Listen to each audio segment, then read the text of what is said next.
Kalau bicara khusus, jangan pernah berpandangan bahwa kekhususan ini sebuah hadiah dari negara ini. Itu pandangan yang salah.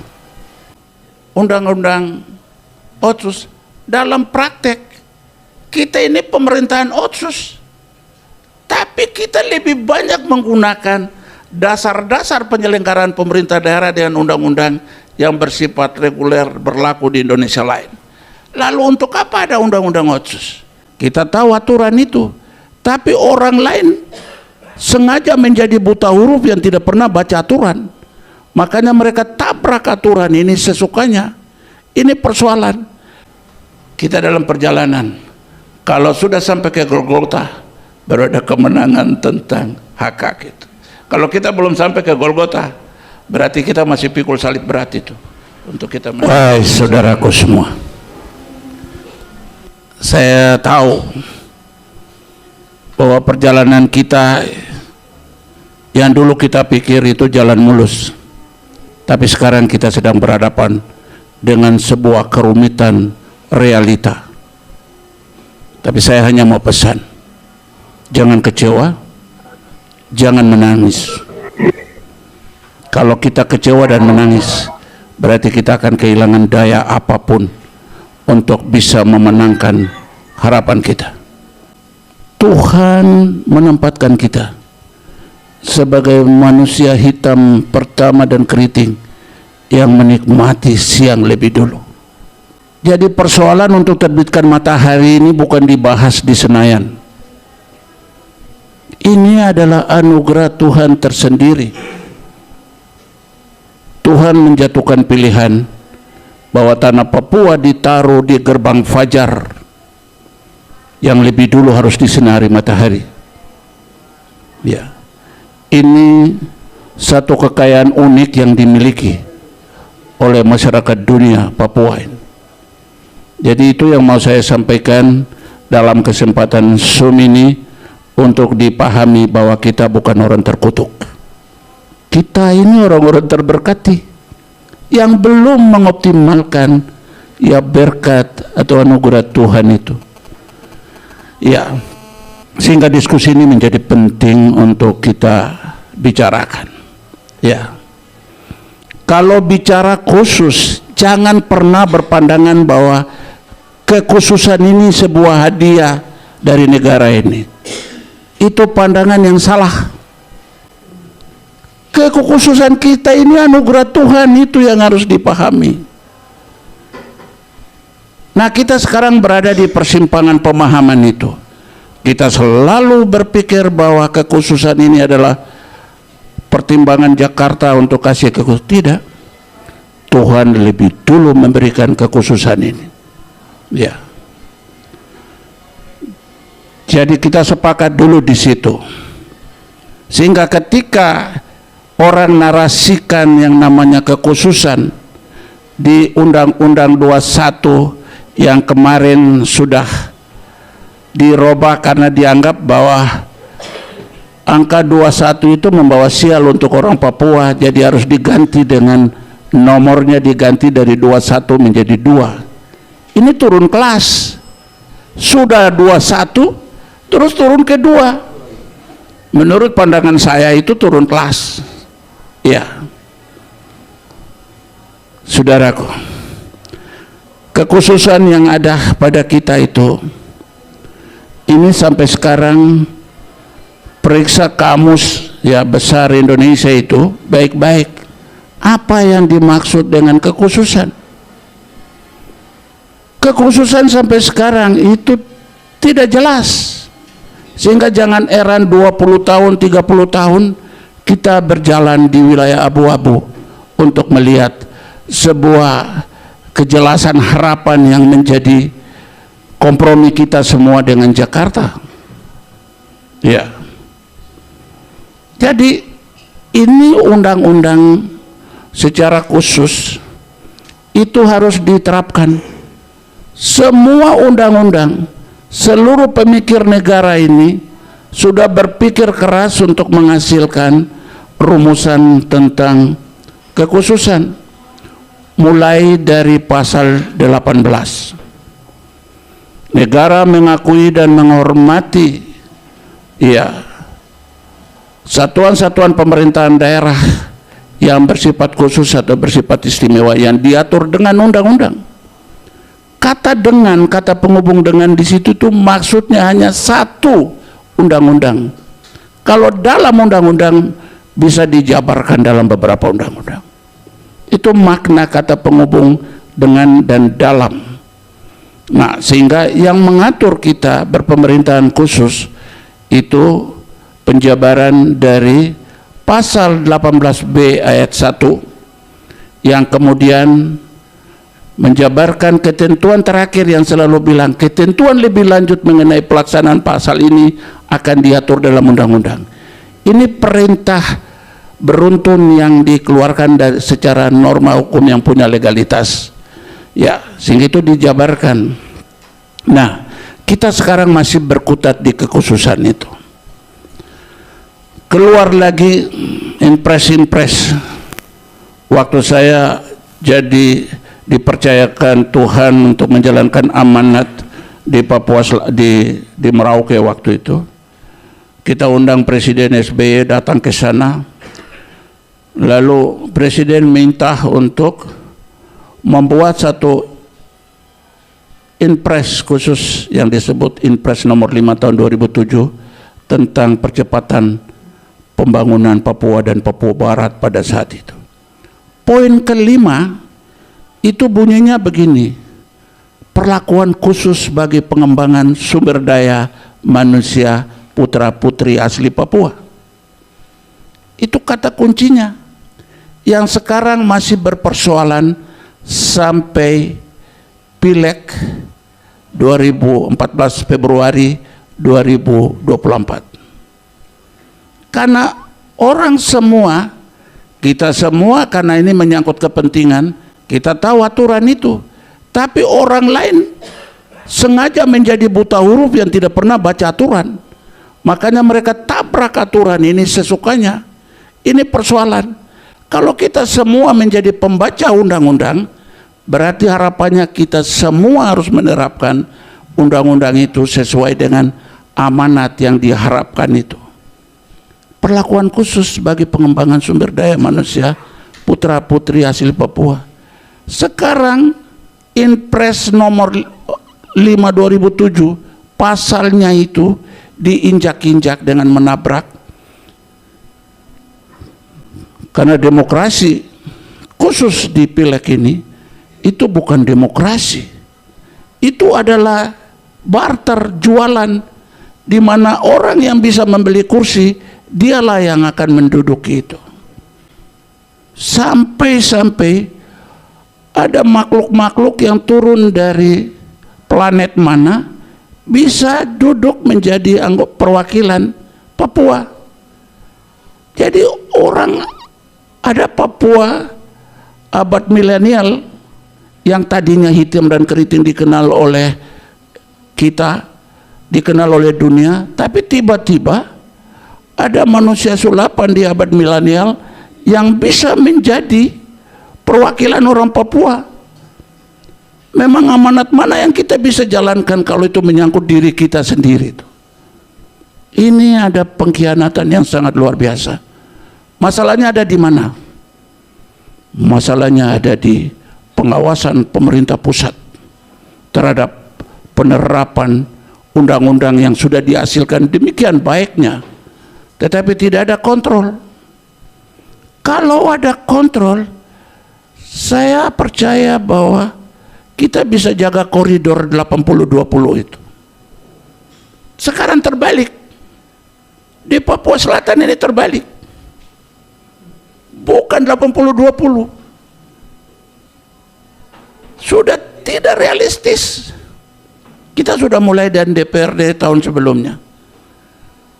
Kasus Merauke itu, Kabupaten Merauke, itu hanya 3 orang asli. Nah sekarang kan kita tanya, untuk itukah integrasi Papua? Integrasi Papua itu tuh menggusur keberadaan orang-orang Papua di negeri kelurahannya. Tidak. Justru integrasi itu bertujuan untuk menguatkan orang-orang lokal untuk menjalankan otonominya. Saudara-saudaraku, itulah permasalahan kita hari ini. Satu yang kita bisa satu adalah kompak satu pulau besar itu. Kita bersuarakan ini sama-sama ke Jakarta. Kita tidak usah berontak. Kalau kita berontak, kita korban nyawa. Tapi kalau mau, mari kita sama-sama, seluruh elemen masyarakat Papua di seluruh pulau besar itu, kita sama-sama, seluruh intelektualnya bersatu padu, lalu kita datang ke Jakarta untuk menyuarakan hal-hal itu, supaya melahirkan sebuah keputusan yang benar-benar menerapkan semua ketentuan yang sudah dibuat mulai dari Undang-Undang Nomor 12 tahun 69 tentang pembentukan Provinsi Otonom di Irian Barat dan Kabupaten-Kabupaten Otonom di Irian Barat. Sebenarnya awal mulanya dari situ, ya. Awal mulanya itu dimulai dari Trikora, ya. Kibarkan sang merah putih di Irian Barat, ya. Itu sudah, bendera sudah berkibar. Terus masih takut lagi bahwa orang Papua tidak akan kibarkan merah putih. Bahwa hari ini ada bintang kejora, itu sebenarnya adalah posisi bargaining. Kalau kamu tidak perhatikan, nanti kita kibarkan, kita punya bendera. Itu adalah bargaining, supaya pemerintah pusat lebih menyadari bahwa manusia yang sedikit ini lagi bikin pusing negara ini. Manusianya tidak banyak. Kalau disejahterakan dengan kemakmuran mereka, ini orang sudah sejahtera luar biasa. Tapi masa uang digelontorkan begitu banyak?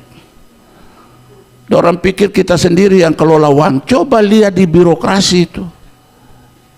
Birokrasi yang sepenuhnya menerapkan prinsip kebinekaan itu adalah seluruh daerah otonom di Papua.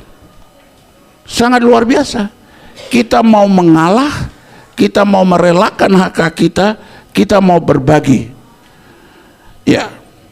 Jadi yang sekarang kita mau bicara itu adalah supaya pemerintahan baru, ya, saudara terkasih kita, yang merupakan perpaduan darah Indonesia Timur dan darah Indonesia Barat, itu benar-benar menempatkan kami di tengah-tengah dari dua perpaduan darah ini, supaya kami tidak mau habiskan waktu dengan terus bermusuhan, terus protes dan segala macam, tapi kita mau bahwa ada masa redup, ada masa tenang untuk konsekuen merealisasikan hak mereka. Masa kita harus berjuang, kita punya hak berjuang kembali, kita jadi migran, kita jadi pengemis kembali lagi untuk merebut kembali, menggunakan hak kita gitu. Jadi memang ada pemahaman yang salah, sehingga ada kata singkat yang sulit. Papua itu beban atau potensi? Papua itu beban atau potensi? Yang dianggap beban itu manusianya, tapi alamnya yang kaya dianggap itu dia adalah potensi. Iya toh. Jadi saya selalu bilang sama saudara-saudara saya di sana, kamu itu orang-orang kaya yang belum sejahtera. Ya. Kamu itu orang-orang kaya yang belum sejahtera. Tata kelola ini yang menjadi penting, tata kelola pemerintahan yang memang berdimensi, di mana pelaku daerah otonom ini adalah sepenuhnya orang-orang situ. Karena pengertian daerah otonom sudah jelas. Daerah otonom adalah kesatuan masyarakat hukum adat yang mempunyai batas-batas wilayah yang berwenang mengatur dan mengurus kepentingan masyarakat setempat menurut prakarsa sendiri, berdasarkan aspirasi masyarakat dalam sistem ketatanegaraan Republik Indonesia. Sudah jelas. Jadi daerah otonom di Papua menurut pengertian ini itu adalah daerah otonom kesatuan masyarakat hukum adat. Ini dulu kalau kita simpulkan dari pengertian daerah otonom. Jadi daerah otonom bukan daerah yang dikasih sebagai hadiah, bukan. Daerah otonom ini murni yang menjadi anugerah tersendiri. Ya. Jadi ini adalah daerah otonom yang secara spesifik, ya, pelakunya adalah kesatuan masyarakat hukum adat itu. Nah, kita di Papua dari 250 suku sudah dibuat clustering menjadi 6 atau 7 ya wilayah adat ini. Ya, Belanda di masa pemerintahannya di zaman Netherlands Nigunia yang beribu kota di Hollandia Jayapura, dia sudah menata wilayah pemerintahan ini menjadi 6 afdeling. Afdeling Hollandia ibu kota di Hollandia Jayapura sekarang yang cakupan wilayahnya meliputi Onder Afdeling Hollandia di Jayapura, Onder Afdeling Sarmi di Sarmi, Onder Afdeling Nimboran di Genyem, Onder Afdeling Nimboran saudara-saudara kita di ini Watai, mereka punya kampung ini Kerom di Ubrup. Lalu Onder Afdeling Gelk Pimbai ya di Teluk Tindrawasi, ibu kotanya di Biak, terdiri dari 2 Onder Afdeling, yaitu Onder Afdeling Skaten in London, ibu kota di Biak, dan Yapenwara pun di Serui.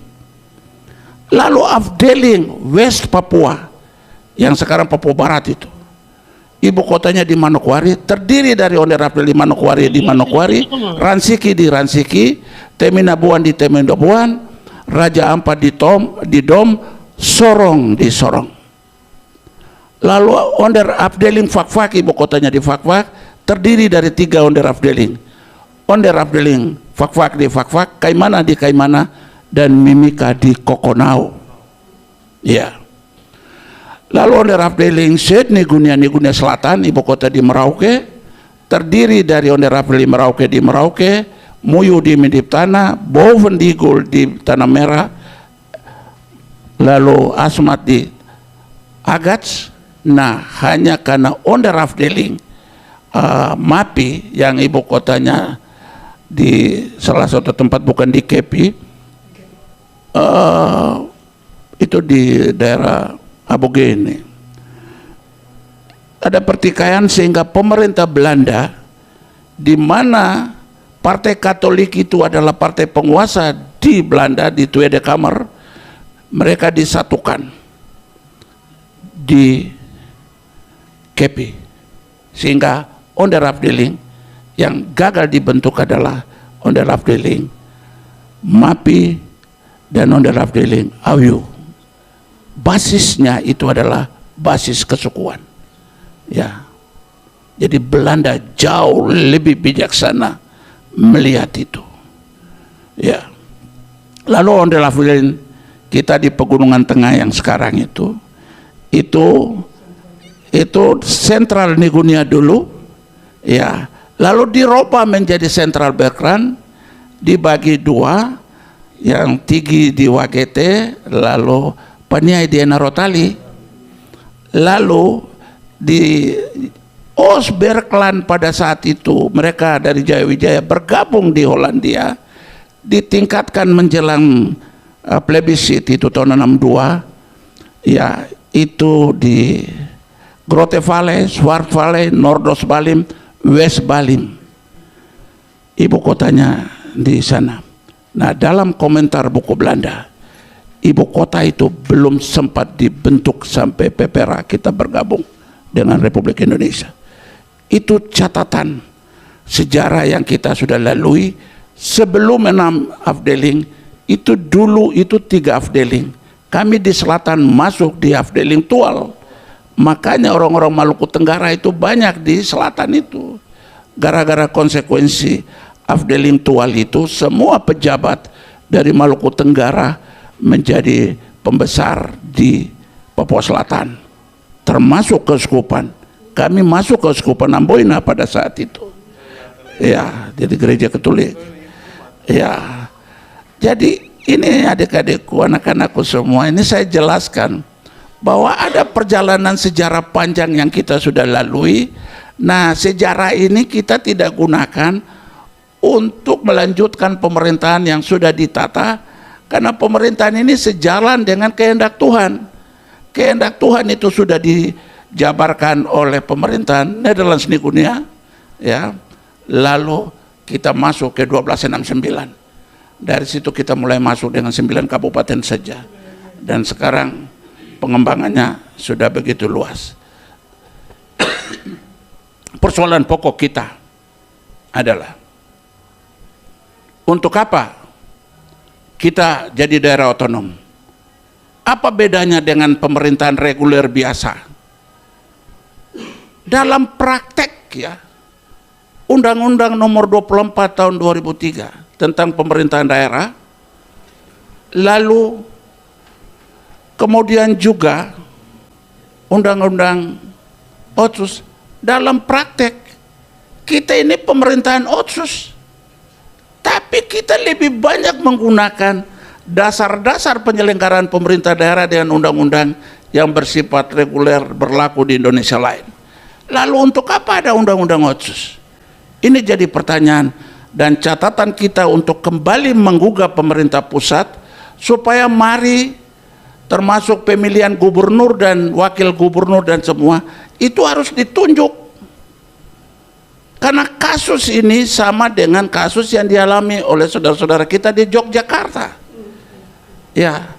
Raja mutatis mutandis sekaligus adalah gubernur, dia tidak dipilih, ditunjuk. Undang-Undang pasal 18 versi lama itu bunyinya adalah pembagian daerah Indonesia atas daerah besar dan kecil dengan bentuk susunan pemerintahnya ditetapkan dengan undang-undang dengan memandang dan mengingat dasar permusyawaratan dalam daerah yang bersifat istimewa. Kalau dia bilang daerah-daerah yang bersifat istimewa, berarti kan daerah lain masuk. Waktu itu Undang-Undang pasal 18 itu khusus mengatur Yogyakarta. Baru setelah diamandemen 4 kali kita punya masuk ke situ, ya, supaya ada pasal payung itu dijabarkan ke undang-undang yang 21 dan undang-undang nomor 2, ya. Jadi ya mari kita semua bersatu, semua universitas yang ada di daratan Papua, intelektualnya yang ada di situ, kita yang adik-adik yang lagi belajar di mana-mana, kita bersatu untuk mengkaji, ya, mengkaji semua perjalanan sejarah yang kami sudah lalui, khusus kalau kita mau dari Undang-Undang Otsus kita kaji, lalu kita bicara dengan pemerintah pusat. Kalau pemerintah pusat takut dialog, ya mari kita membuat diskusi ilmiah untuk kita bicara, ya, bagaimana pandangan orang Papua menilai perjalanan perlakuan Undang-Undang 21 yang sama sekali kurang dievaluasi atau diawasi, sehingga terjadi penjabaran sesukanya, ya, sesukanya. Padahal ini kan sudah ada aturan, ya. Pasal 27 itu Undang-Undang Dasar 45 sudah mengatakan segala warga negara bersamaan kedudukannya di dalam hukum dan pemerintahan dan wajib menjunjung hukum dan pemerintahan dengan tidak ada kecualinya. Untuk apa pasal 27 ayat 1 itu? Kalau mereka tidak menjunjung itu, lalu hak kita kemudian disabotase, ya. Jadi ini berapa kali itu adalah masa pembelajaran yang tidak boleh dibiarkan. Kita mengkaji dulu semua undang-undang dasar itu dengan baik, penerapannya sampai ke impres segala macam itu. Kita kaya produk hukum, tapi miskin dalam mencapai hak. Kita surplus undang-undang. Undang-undang mana yang tidak dimiliki orang Papua? Surplus. Tapi di atas kesurplusan ini, orang Papua kemudian menjadi persoalan. Lalu landasan hukum mana yang orang Papua bisa gunakan, ya, sebagai jaminan kepastian hukum yang mengikat kita semua untuk duduk nyaman di dalam daerah otonom ini. Ya, ini bukan kesalahan, karena awalnya kita saudara-saudara kita memperlakukan kita dengan stigma yang jelek. Ini kita korban dari stigma. Stigma itu kita tidak usah perangi, tapi stigma itu kita gunakan akal sehat, kita gunakan hati kita, kita bicara kepada saudara-saudara kita di sini. Saya kira banyak saudara juga yang memihak kepada hal-hal itu. Saya selalu ikut medsos, luar biasa. Teman-teman kita dari Jawa, dari Batak, dari Aceh, orang cukup prihatin melihat kita. Ya. Dan pertanyaannya berapa lama? Kalau kita sendiri dari dalam, sehebat apapun saudara-saudara kita dari luar mensupport kita, kita akan tetap bermasalah. Jadi hari ini dan seterusnya, itu adalah komitmen kebangkitan untuk kita mulai berjuang.